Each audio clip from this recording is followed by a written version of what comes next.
Steve Jewin, MMA Mania. Hey, Justin, you're on with Steve from MMA Mania. Justin, Great. How are you tonight? How are you, sir? Hey, I'm doing well. How are you? I'm great. You know, I feel like there's a running theme to my interviews this week because I also talked to Emmanuel Newton. He tells me he's a very devout man of Christian faith, and you're a Christian missionary, so it all runs together. All right. Yes, sir. So tell me a little bit about that time in your life, because I know about your career before, and I know about your career since you returned to Bellator, but for 5 years we didn't see you, so you were over in the Congo. Tell me a little bit about that.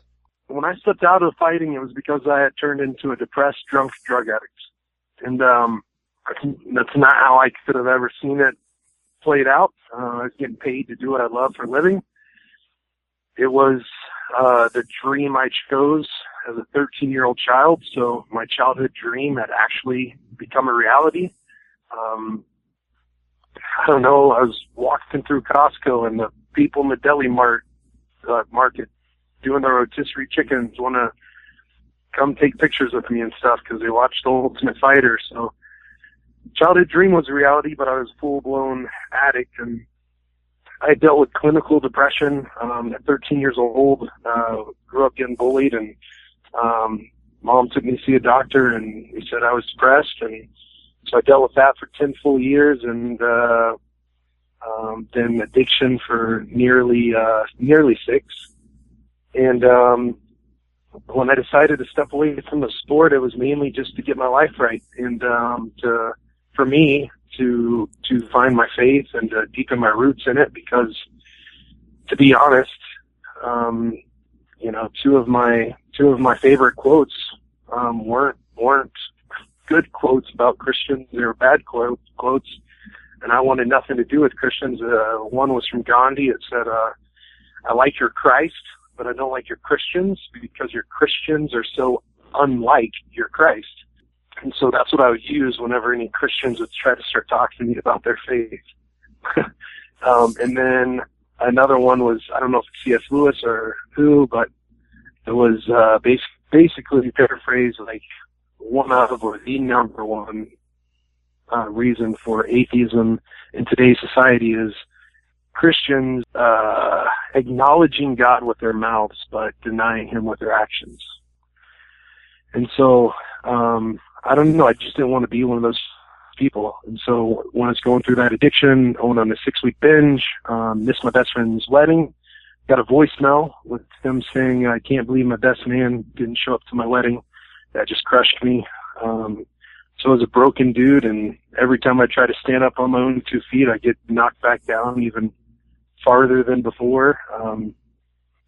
My mom broke into my place, found bongs and cocaine residue and narcotic pills everywhere, and found a .357 Magnum that I'd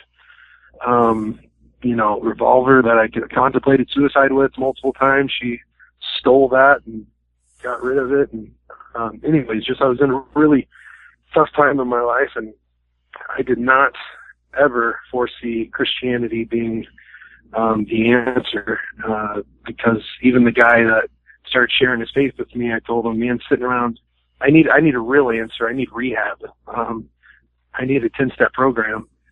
And I told him, sitting around a campfire holding hands singing Kumbaya, that's not going to do anything for me. And he told me that hey, real men with real problems really need a real God with real solutions and real answers.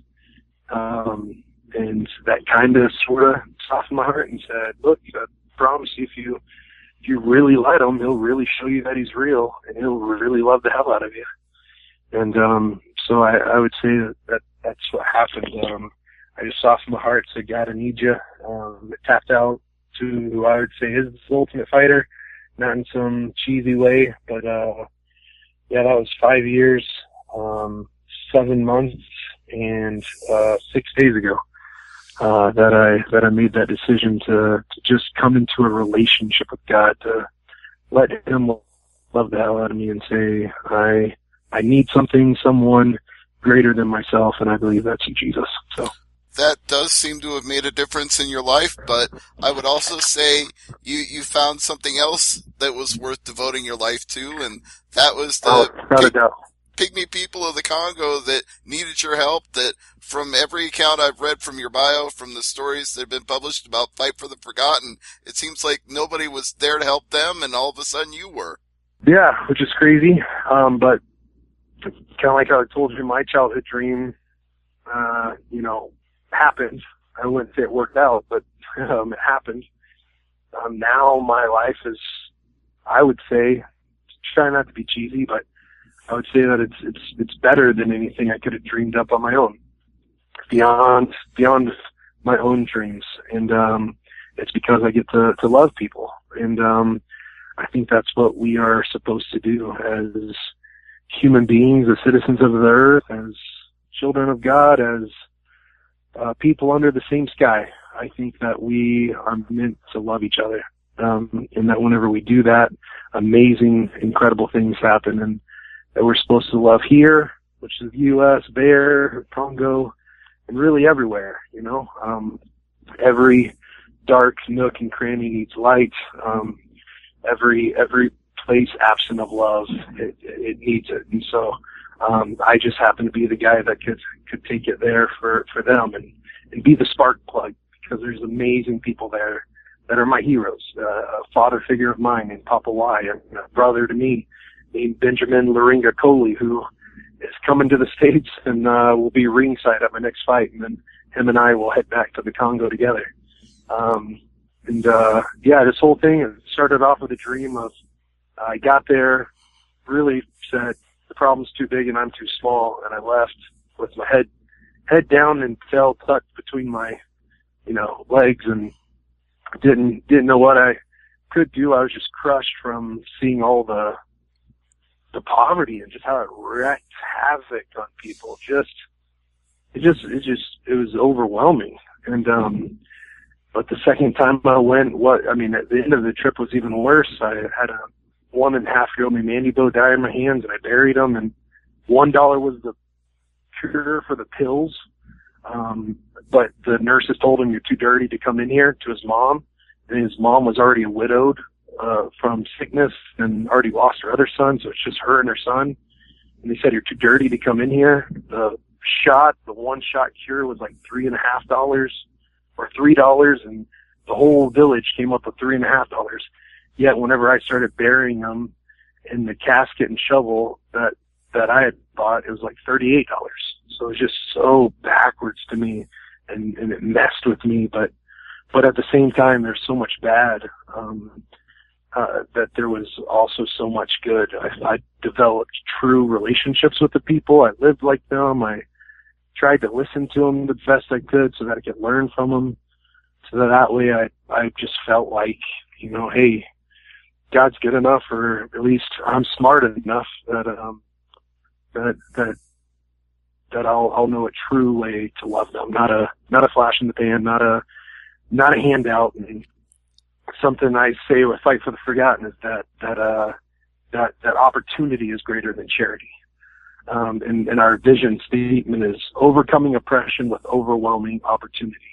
And our mission is defend the weak and love the unloved and empower the voiceless. And those things aren't temporary. They're all long lasting. You have to get in the trenches. You have to hurt with them. You have to suffer with them. You get sick. You get your heart broken. It's tough, but it's all worth it to see, 35 water wells now, and close to 3,000 acres, and 3,500 trees replanted, and 3 farms that are up and working that we're going to hopefully multiply. So, it's been quite the journey, but one I never could have saw for myself, but much better than what I had planned. One of the things you mentioned is that we're meant to be loved and we're meant to love others. And I think there's sort of an interesting, perhaps even ironic dichotomy that you fight, which is something that's not loving. You have to get in there and execute a brutal, sometimes violent affair, especially that second round in your fight with Josh Burns. I would call that a very brutal and violent round. and yet you use the money and the proceeds from fighting to, as you said, to build water wells and provide land and resources to people who don't have them. So if you can speak on that dichotomy, I'd love to hear it. It's kind of funny. One of the things that Loretta discovered as the theme of my life while we were writing the book was, hey, you used to get bullied. Now you stand up for people that get bullied. And yeah, I used to fight against people, but now I fight for people. And I just believe that's in my DNA. That's in my makeup. I'm a fighter, and if I can do both, and that's even better, because I love fighting against somebody. Because to me, it's the purest form of competition. It's that human chess match. It's the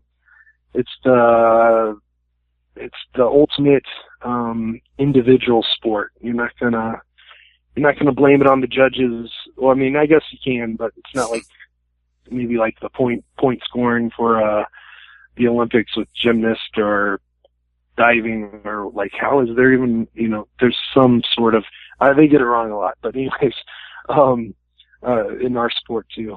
But I can't go blame anyone else besides myself. So I don't know. I love being a fighter, and I love that through fighting. At first, I debated it. I thought I'd never come back, because why would I trade what I'm doing in Congo to be a professional fighter?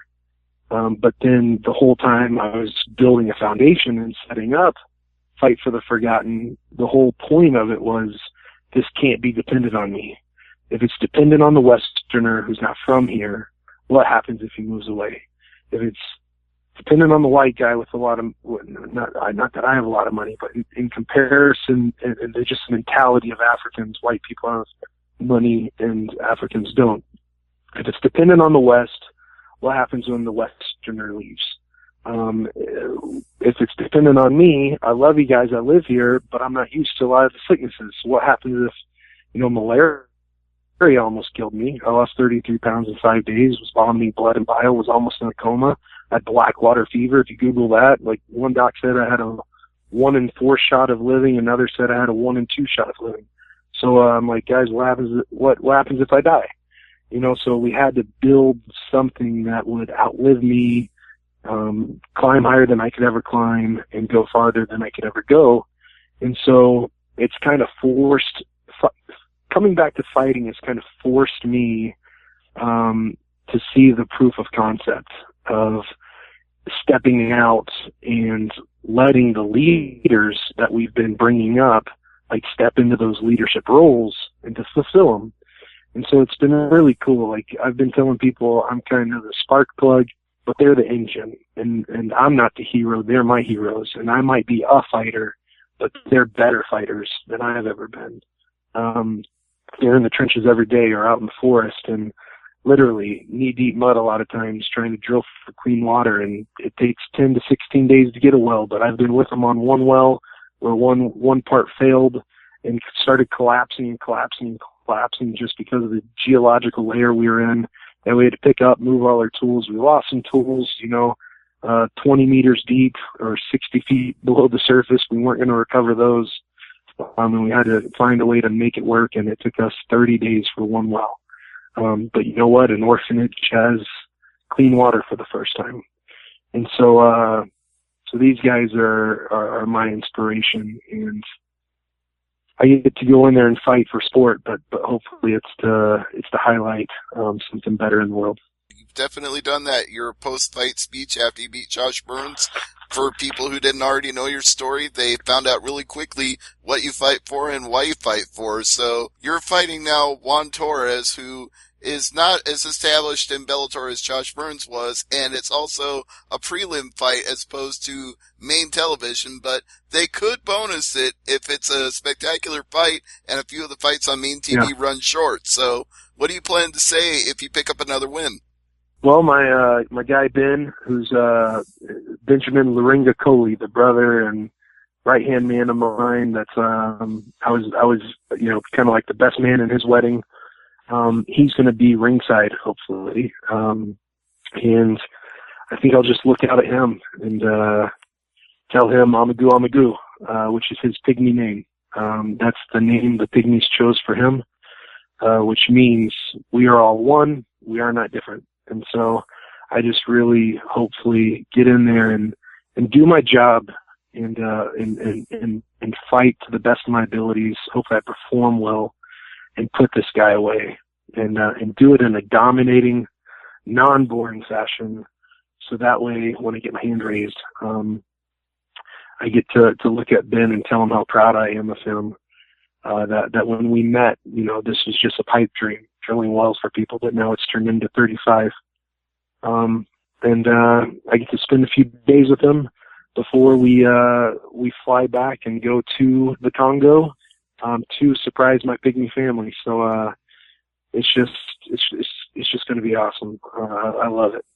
Now, your fight with Josh Burns wasn't boring, at least not in my estimation, but were you surprised that it went the distance? Because I thought between the second and the third round, I thought the doctor was going to stop it. I thought that was a possibility, but you always, as a fighter, you always got to get your mind ready for the third round. And yeah, I feel like, the 5 years off, and I told some other interviews that, I had 12 weeks blocked off so that I could dedicate to fight camp after the 5 years basically off. But Congo corruption brought me back to Congo for 3 weeks with a visa issue. They tried to steal my 5-year visa from me for a $3,000 bribe. I didn't have a visa or my passport for 2 full weeks while I was in the country. But luckily I didn't have to pay that bribe. I just had to pay like a $50 fee and the plane ticket to get there and everything else. But it took 3 weeks away from training, and they bumped me up from September 19th, which became the Dynamite card with the kickboxing, until they bumped me up to August 28th, which I would never complain about. They highlighted this story in such a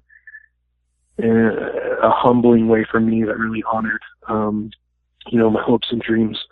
But I was really disappointed in my performance. I don't feel like I, as a competitor, I'm disappointed as the humanitarian side and everything I'm trying to accomplish. Like 2 thumbs up. Well, more than that, it was amazing. But, as a competitor, I should go out there and finish my guys. And so that's what I hope I do with Juan Torres. There was 3 other names in the hat. But one was kind of up in the air and from another country, and so Bellator nixed that. And then another guy was like 9-3, looked all muscled up, tattooed up, Mohawk guy, but he got arrested. Another guy was maybe 7-4 or something like that, and decent opponent, like for sure. But he went out and got knocked out a few weeks ago, or 5 or 6 weeks before the fight. And so that wasn't going to happen. And Juan went out there. He's a Houston boy, getting to represent Houston. I know he's going to love that. He's looking at me as the stepping stone, and I got to not take that lightly at all. I've got so much riding on this, a lot more than he does. But he wants to be the hometown boy that derails me, and that makes a name for himself so that he can be a Bellator fighter and be among the names there. All right. Well, you mentioned already that he's a hometown boy and he's looking to go out and prove himself. So I got to ask you, besides that, what else do you know about Juan Torres, and what would be next for you? I mean, are you going to take this all the way to the heavyweight title and then use that to help your Pygmy family? How far does this go? I know Juan Torres was a D1 or D2 football player. He's an athletic guy. Big boy, that's for sure. He looks a lot kind of like Josh Burns did, which I was hoping to fight a different body type than that. I know he's got a wrestling background of sorts. He takes guys down with double legs. He's a southpaw. He leads people into his left hand. I think it's because people don't understand how to fight a southpaw. But luckily, training up here at Grudge, I get a lot of looks at a gym that has trained both world champions in MMA and world champions in boxing. And then, so yeah, that's kind of the story of Juan. He's a big puncher. I can't let a heavyweight hit me on the button. No heavyweight can. Not even Roy Nelson, because Mark Hunt proved that with one-punch walk-off. But for me, I want to take this as far as I can. And to a lot of people, that's probably speaking too soon. But you know, you watched it and asked it, and so I would love to wear the Bellator gold, but I wouldn't want to wear it unless I earned it. And so I definitely want to put the work in. My wife and I are looking at moving potentially to Colorado, either northern Colorado Springs. I've got the facility use of the Olympic Training Center for both freestyle and Greco.